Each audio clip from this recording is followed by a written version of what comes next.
ଷଷ୍ଠ ଶ୍ରେଣୀ ସାହିତ୍ୟ ବହିର ଯେଉଁ ପାଠ ନମ୍ବର 4 ରହିଛି, ଯାହାକି ଗୋଟିଏ ଗଦ୍ୟ ବା ଗୋଟିଏ ପ୍ରବନ୍ଧ ରହିଛି, ଯାହାକି ରହିଛି ଠକି ବସିଲେ ଠକିଯିବ। ଏହି ଯେଉଁ ଅଧ୍ୟାୟଟି ରହିଛି, ଏହି ଅଧ୍ୟାୟର ଯେଉଁ କ୍ୱେଶ୍ଚନ୍ସ ଗୁଡ଼ାକ ରହିଛି, ସେହି କ୍ୱେଶ୍ଚନ୍ସ ଗୁଡ଼ାକର ଆନ୍ସର, ସେହି ପ୍ରଶ୍ନ ଗୁଡ଼ିକର ଉତ୍ତର ଆପଣମାନେ ଜାଣିବେ ଏହି ଭିଡ଼ିଓରେ। ତେଣୁ ଭିଡ଼ିଓଟିକୁ କମ୍ପ୍ଲିଟ୍ ଶେଷ ପର୍ଯ୍ୟନ୍ତ ଦେଖନ୍ତୁ। ଚ୍ୟାନେଲରେ ଯଦି ପ୍ରଥମ ଥର ଭିଡ଼ିଓ ଦେଖୁଛନ୍ତି ଏବଂ ଆଗକୁ ମଧ୍ୟ ଏମିତିକା ଭିଡ଼ିଓ ଦେଖିବା ପାଇଁ ଚାହୁଁଛନ୍ତି, ତେବେ ଚ୍ୟାନେଲକୁ ସବସ୍କ୍ରାଇବ୍ କରିକି ପାଖରେ ଥିବା ବେଲ୍ ଆଇକନ୍କୁ ମଧ୍ୟ ଅନ୍ କରିଦିଅନ୍ତୁ।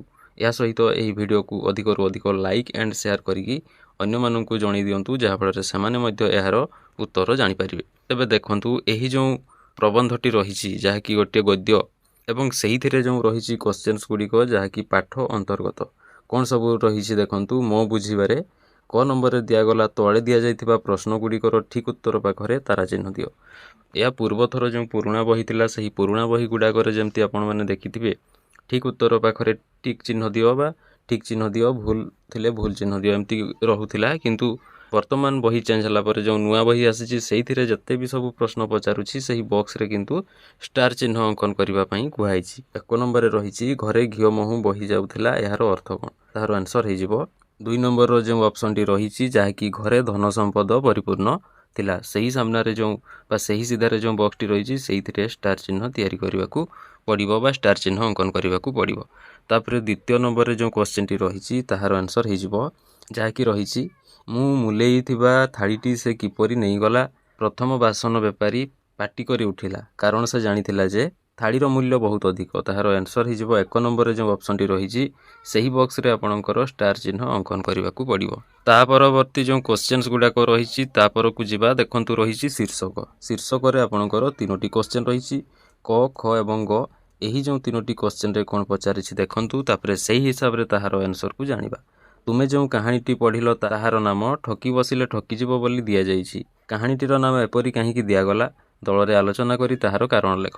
ଆପଣ ଯେମିତି ତାହାର ଆନ୍ସର ଲେଖିବା ପାଇଁ ଚାହିଁବେ ସେମିତି ଲେଖିପାରିବେ, କାହିଁକି ନା ଏହା ଗୋଟିଏ ଦଳଗତ ଆଲୋଚନା କରିକି ଲେଖିବା ପାଇଁ କୁହାଯାଇଛି। ଆପଣମାନେ ମଧ୍ୟ ଆପଣମାନଙ୍କର ସାଙ୍ଗମାନଙ୍କ ଗ୍ରୁପରେ ବା ସାଙ୍ଗମାନଙ୍କ ସହିତ ଦଳରେ ବସିକି ଆଲୋଚନା କରିକି ଲେଖିପାରିବେ ଯେ ଠକି ବସିଲେ ଠକିଯିବ ବୋଲି ଯେଉଁ ଦିଆଯାଇଛି କାହାଣୀଟିର ଶୀର୍ଷକ ବା ଟାଇଟେଲ, ଯେଉଁ ନାମ ଦିଆଯାଇଛି, ସେହି କାହାଣୀଟିର ନାମ ଏପରି କାହିଁକି ଦିଆଗଲା, ସେହି ବିଷୟରେ ଆଲୋଚନା କର।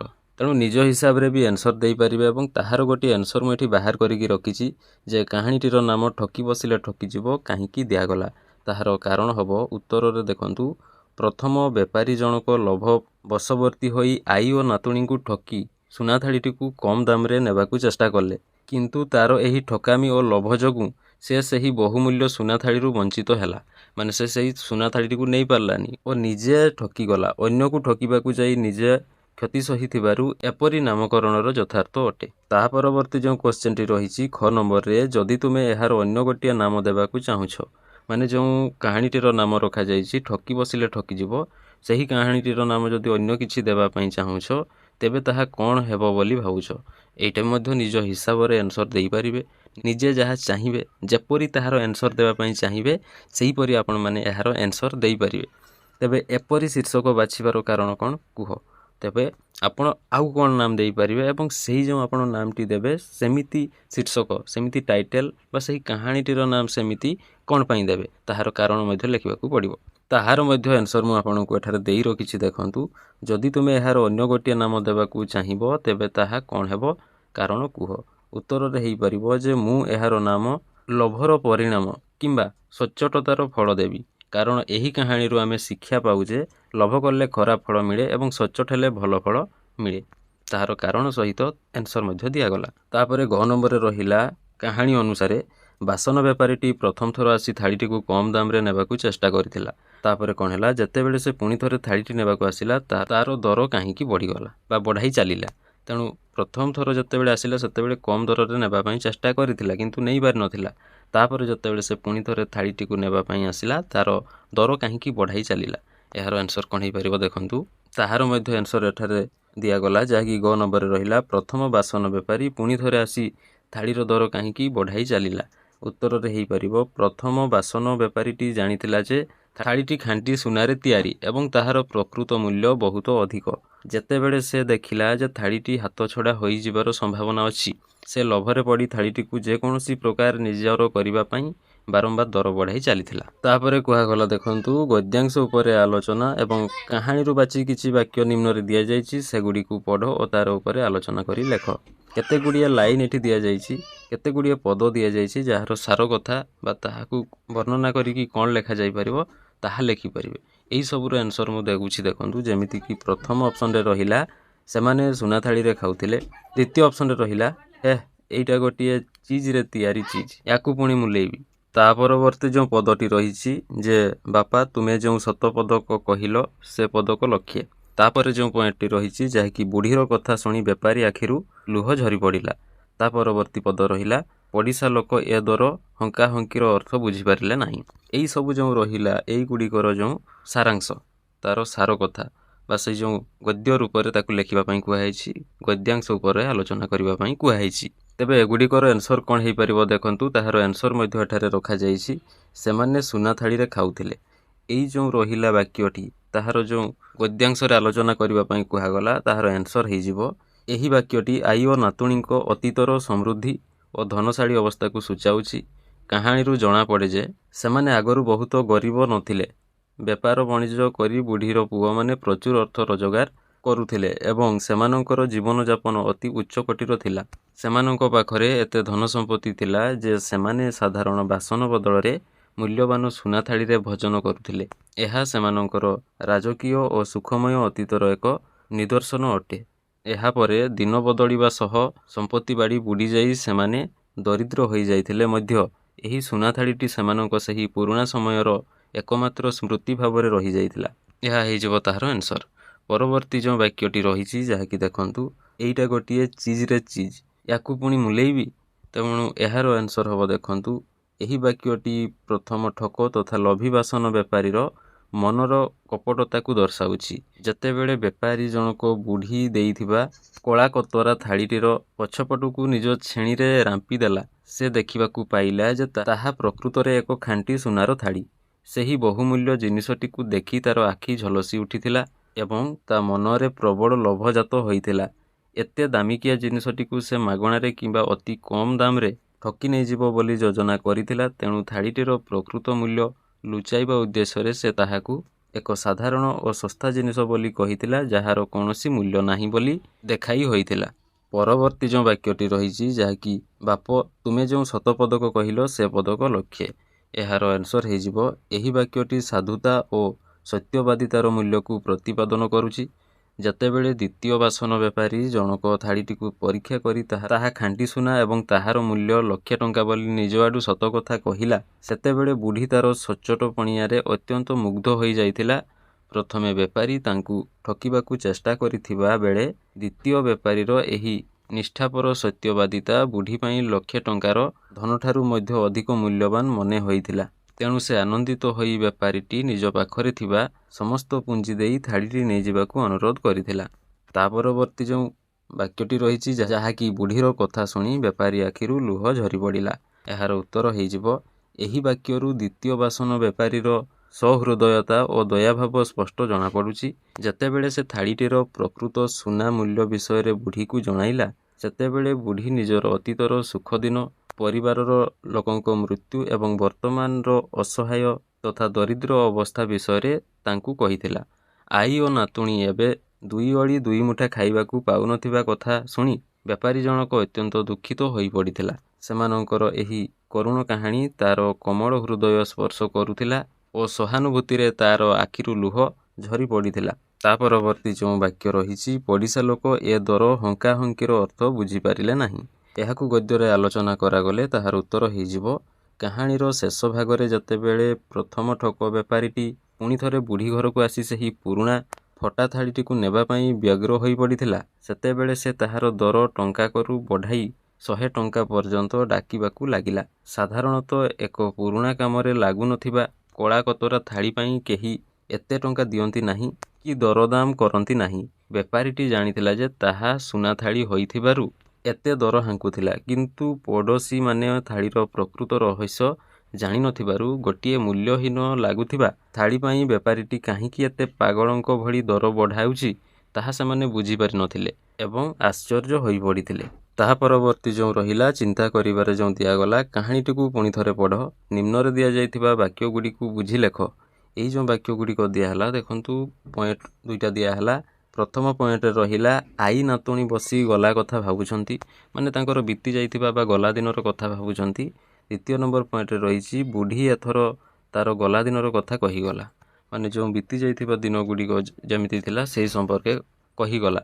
ସବୁ ଶୁଣି ବେପାରୀ ଆଖିରୁ ଲୁହ ଝରି ପଡ଼ିଲା। ଏଇ ଯେଉଁ ଦୁଇଟି ବାକ୍ୟ ଦିଆହେଇଛି ଏଥିରୁ ଜଣାଗଲା ଯେ ଆଈ ନାତୁଣୀ ଦୁଃଖରେ ଥିଲେ, ମାନେ ଏଇ ଦୁଇଟି ବାକ୍ୟରୁ ଜଣାପଡ଼ୁଛି। ଏବଂ ବାସନ ବେପାରୀ ମଧ୍ୟ ସେମାନଙ୍କ କଥା ଶୁଣି ଦୁଃଖ ଅନୁଭବ କଲା, ମାନେ ସେଇ ଯେଉଁ ଦୁଇ ବୁଢ଼ୀ ତାଙ୍କର ଅତୀତର କଥା ସବୁ କହିକି ଚାଲିଲା ତାହା ଶୁଣି ବେପାରୀ ମଧ୍ୟ ଦୁଃଖିତ ଅନୁଭବ କଲା ବା ଦୁଃଖ ଅନୁଭବ କଲା। ତେବେ ତୁମେ କୁହ ଆଈ ନାତୁଣୀଙ୍କ ଦୁଃଖ ଅନୁଭବ ଏବଂ ବାସନ ବେପାରୀର ଦୁଃଖ ଅନୁଭବ ମଧ୍ୟରେ ପାର୍ଥକ୍ୟ କ'ଣ? ତେଣୁ ସେହି ପାର୍ଥକ୍ୟ କ'ଣ ବିଷୟରେ ଯେଉଁ ଦିଆଗଲା ଆଈ ନାତୁଣୀଙ୍କ ଦୁଃଖ ଅନୁଭବ ଏବଂ ବାସନ ବେପାରୀର ଦୁଃଖ ଅନୁଭବ ମଧ୍ୟରେ ପାର୍ଥକ୍ୟ କ'ଣ, ଯେମିତିକି ତାହାର ଉତ୍ତର ହେଇଯିବ ଆଈ ଓ ନାତୁଣୀଙ୍କ ଦୁଃଖ ଥିଲା ସେମାନଙ୍କର ନିଜସ୍ୱ ଦାରିଦ୍ର୍ୟ, ଅଭାବ ଓ ଅସହାୟତାର ଦୁଃଖ, ଯାହାକି ନିଜ ଦୁଃଖ। ସେମାନଙ୍କର ନିଜ ଦୁଃଖ ବିଷୟରେ ସେମାନେ ଯେଉଁ ଗଲା କଥା ବା ବିତି ଯାଇଥିବା କଥା ସବୁ କହି ଚାଲିଲେ। କିନ୍ତୁ ଦ୍ୱିତୀୟ ବାସନ ବେପାରୀର ଦୁଃଖ ଥିଲା ସେମାନଙ୍କର ଅତୀତର ଧନ ସମ୍ପତ୍ତି ଓ ବର୍ତ୍ତମାନର ଦୟନୀୟ ଅବସ୍ଥା ବିଷୟରେ ଶୁଣି ଜାତ ହୋଇଥିବା କରୁଣା ଓ ସହାନୁଭୂତିର ଦୁଃଖ, ଯେଉଁଟାକି ପର ଦୁଃଖରେ କାତର ହେବା, ମାନେ ଅନ୍ୟର ଦୁଃଖରେ ସାମିଲ ହେଇ ନିଜେ ମଧ୍ୟ ଦୁଃଖିତ ହେବା। ତାପରେ ଦିଆଗଲା ଦେଖନ୍ତୁ ଦିନଚର୍ଯ୍ୟା, ଯାହାକି କ ନମ୍ବରରେ ରହିଛି କାହାଣୀଟି ପଢ଼ି ତୁମେ ଆଈ ନାତୁଣୀଙ୍କ ଦିନ କିପରି କଷ୍ଟରେ କଟୁଥିଲା ସେ ବିଷୟରେ ଜାଣିପାରିଲ। ମାନେ ଯେଉଁ ଗୋଟେ ଗପଟି ରହିଲା ସେଇଥିରେ ଜଣାପଡ଼ିଲା ଆଈ ନାତୁଣୀଙ୍କ ସେହି ଦୟନୀୟ ଅବସ୍ଥାରେ ଯେଉଁ ଥିଲେ ତାଙ୍କର ଦିନ କେମିତି କଟୁଥିଲା, କେତେ ଖରାପ ଅବସ୍ଥାରେ ସେମାନେ ରହୁଥିଲେ। ସେହିଭଳି ବିଭିନ୍ନ ଗରିବ ଅସହାୟ ଲୋକଙ୍କ ଜୀବନ କିପରି ବିତୁଥିବ ତାହା ଅନୁମାନ କରିପାରୁଥିବ, ଏଇଟା ନିଜେ ମଧ୍ୟ କଳ୍ପନା କରିପାରୁଥିବ, ସେହି ବିଷୟରେ ଦିଆହେଲା ବା ଚିନ୍ତା କରିପାରୁଥିବ। ଏହିଭଳି ଜଣେ ବ୍ୟକ୍ତିଙ୍କ ଦିନଚର୍ଯ୍ୟା ବିଷୟ ଚିନ୍ତା କରି ଲେଖ। ଏହିଭଳିଆ ଜଣେ ବ୍ୟକ୍ତିଙ୍କର ଦିନଚର୍ଯ୍ୟା କେମିତି କଟିଥାଏ ତାହା ଚିନ୍ତା କରି ଲେଖିବା ପାଇଁ କୁହାଯାଇଛି। ତେଣୁ ଏଇଟା ଆପଣ ଆପଣଙ୍କ ହିସାବରେ ମଧ୍ୟ କରିପାରିବେ। ଖ ନମ୍ବରରେ ରହିଲା ତୁମେ ସକାଳୁ ଉଠି ଶୋଇବା ଯାଏଁ କିପରି ଦିନ ବିତାଅ ତାହା ଲେଖ।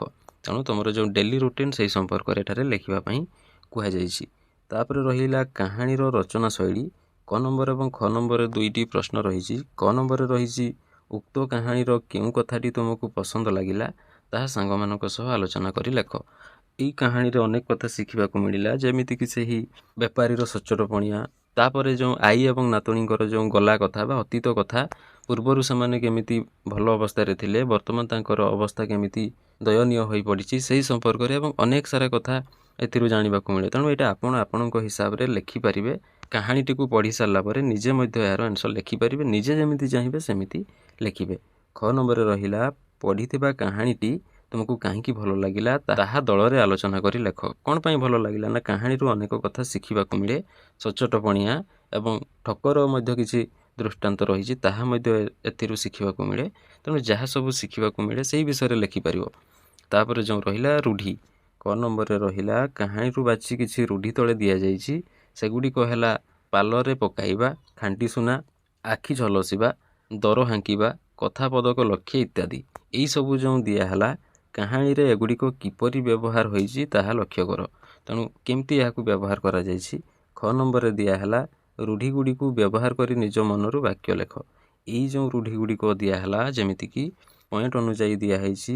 ପ୍ରଥମ ପଏଣ୍ଟ ଦ୍ୱିତୀୟ, ତୃତୀୟ, ଚତୁର୍ଥ, ପଞ୍ଚମରେ ସବୁ ଦିଆହେଲା ପାଲରେ ପକାଇବା, ଖାଣ୍ଟି ସୁନା, ଆଖି ଝଲସିବା, ଦର ହାଙ୍କିବା, କଥା ପଦକ ଲକ୍ଷ୍ୟ। ତାପରେ ଯେତେବେଳେ ଏହି ରୁଢ଼ିକୁ ନେଇ ବାକ୍ୟ ଗଢ଼ିବେ ସେତେବେଳେ କେମିତି ବାକ୍ୟ ଗଢ଼ା ଯାଇପାରିବ ବା ବାକ୍ୟ ଗଠନ କରାଯାଇପାରିବ ସେ ସମ୍ପର୍କରେ ଦିଆହେଲା। ଖ ନମ୍ବରରେ ରହିଲା ରୁଢ଼ିଗୁଡ଼ିକୁ ବ୍ୟବହାର କରି ନିଜ ମନରୁ ବାକ୍ୟ ଲେଖ।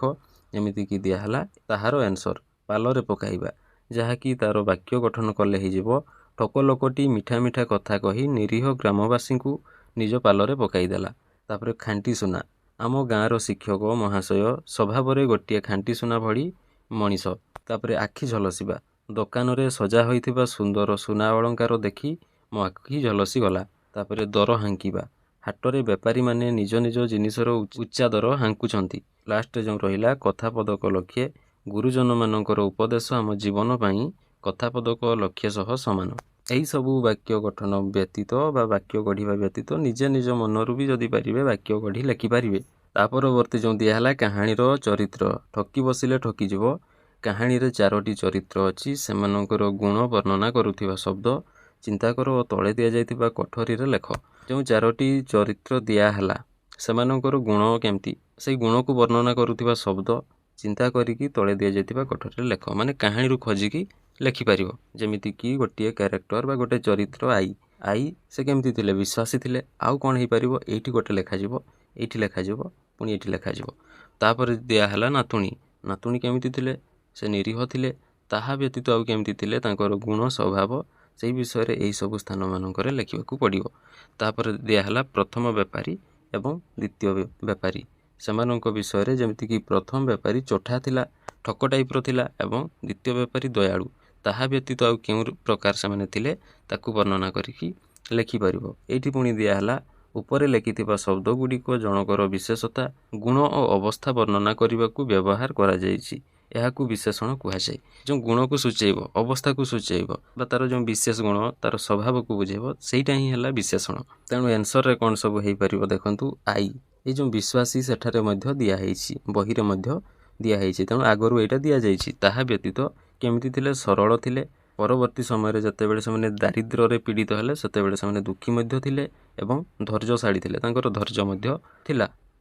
ତାପରେ ନାତୁଣୀ କେମିତି ଥିଲେ, ନିରୀହ ଥିଲେ। ଏଇଟା ତ ଅଲରେଡ଼ି ବହିରେ ଦିଆହେଇଛି। ତାପରେ ଯେଉଁ ଦିଆହେଲା ସରଳା ଥିଲେ ଏବଂ ଆଜ୍ଞାଧୀନ ଥିଲେ। ମାନେ ସେ ସବୁ କଥା ଶୁଣୁଥିଲେ, ସବୁ ମାନୁଥିଲେ ଗୁରୁଜନମାନଙ୍କର, ତାଙ୍କ ଆଈଙ୍କର। ତେଣୁ ସେ ସରଳା ଥିଲେ, ଅନେକ ସରଳ ଥିଲେ, ସ୍ନେହୀ ଥିଲେ ଏବଂ ଆଜ୍ଞାଧୀନ ଥିଲେ। ତାପରେ ପ୍ରଥମ ବାସନ ବେପାରୀ ସେ ଚୋଠା ଥିଲେ। ତାହା ବ୍ୟତୀତ ଲୋଭୀ ଥିଲେ, ଠକ ଥିଲେ ବୋଲି କହିପାରିବ। ମାନେ ତାଙ୍କର ସ୍ୱଭାବ ବା ଗୁଣ କେମିତି ଥିଲା, ଲୋଭୀ, ଠକ, ସ୍ୱାର୍ଥପର, ଏଇ ପ୍ରକାରର ସେ ଥିଲେ। ତାପରେ ଦ୍ୱିତୀୟ ବାସନ ବେପାରୀ ଯିଏ ଆସିଲେ, ଯିଏକି ସଚ୍ଚୋଟ ଥିଲେ, ଦୟାଳୁ ଥିଲେ ଏବଂ ଏଇ ଦୟାଳୁଟା ଅଲରେଡ଼ି ବହିରେ ଦିଆହେଇଛି। ତା ପରିବର୍ତ୍ତେ ତାଙ୍କର ଗୁଣ କେମିତି ଥିଲା, ସଚ୍ଚୋଟ ଏବଂ ନ୍ୟାୟବାନ ଏବଂ ନିଷ୍ଠାପର ଥିଲେ। ଏଇ ସବୁ ଥିଲେ। ସେ ସବୁ ସତ କଥା ସେ ଆଈଙ୍କୁ ଏବଂ ନାତୁଣୀଙ୍କୁ କହିଦେଇଥିଲେ ସେହି ଥାଳି ବିଷୟରେ। ତାପରେ ଏଇସବୁ ପରେ ଆଉ ସେମିତି ପ୍ରାୟ ନାହିଁ। ତାପରେ ଯେଉଁ ଦିଆଗଲା ପାଠ ବାହାରୁ ଆଉ କିଛି ପାଠ ଦିଆହେଇଛି, ଯେଉଁଟାକି ଏହି କାହାଣୀର ଅନ୍ତର୍ଗତ ନୁହେଁ, ଅଲଗା ସବୁ ଦିଆହେଇଛି। ସେଇ ବିଷୟରେ ଯଦି କିଛି କ୍ୱେଶ୍ଚନ୍ ଆପଣ କରିବାକୁ ଚାହୁଁଛନ୍ତି କରିପାରିବେ। ଯଦି ସ୍କୁଲରେ ମଧ୍ୟ ଟିଚରମାନେ କହୁଛନ୍ତି ତାହେଲେ ମଧ୍ୟ କରିପାରିବେ, ବା ଯଦି ସେମିତି କିଛି ହୋମୱାର୍କ ମଧ୍ୟ ରହିଥିବ ତାହେଲେ କରିପାରିବେ। ଏହା ବ୍ୟତୀତ ଯଦି ଆପଣ ନ ବି କରୁଛନ୍ତି ତାହେଲେ ବି କିଛି ଅଡ଼ୁଆ ନାହିଁ, ନିଜ ହିସାବରେ କରିବେ। ତେଣୁ ଏମିତିକା ଭିଡ଼ିଓ ଆଗକୁ ଦେଖିବା ପାଇଁ ଚ୍ୟାନେଲକୁ ସବସ୍କ୍ରାଇବ୍ କରିକି ପାଖରେ ଥିବା ବେଲ୍ ଆଇକନ୍କୁ ଅନ୍ କରନ୍ତୁ। ଏହା ସହିତ ଭିଡ଼ିଓକୁ ଲାଇକ୍ ଆଣ୍ଡ ସେୟାର କରିକି ଅନ୍ୟମାନଙ୍କୁ ଜଣାଇ ଦିଅନ୍ତୁ।